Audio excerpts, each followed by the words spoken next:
Kung nagpapautang ka na ngayon sa computer store business mo ngayon, sa mga customers mo, kailangan mo ng gumawa ng isang departamento na ang primary job ay magkolekta at magsingil ng mga utang.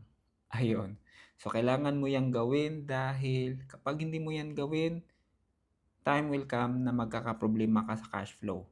Meron tayong mga customer na at first 'no, ang ganda nila magbayad pero kung wala kang sistema sa pagsingil sa kanila, aabusuhin ka talaga and time will come na mahihirapan kang maningil sa kanila. Kaya ngayon mga boss kung nagpapautang ka na, umpisahan mo na na mag-create ng isang team na ang primary job lang talaga is ilista ang lahat ng umutang sa'yo, kailan sila umutang, ano yung item na kinuha nila sa'yo, kailan yung due date nila. Kailangan mong maningil every month or every week.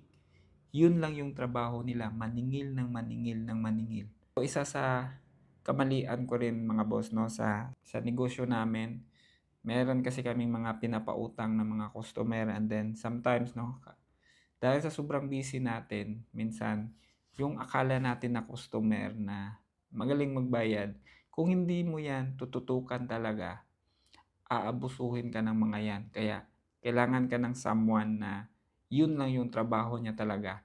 Maningil, mag-monitor kung kailan yung bayad nila para hindi mo talaga makaligtaan. So, ayun lang mga boss, kailangan nating protektahan yung negosyo natin, especially no sa pag-collect ng mga payments.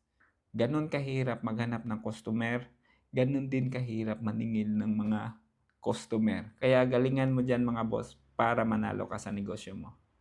See you on my next vlog mga boss. Bye-bye!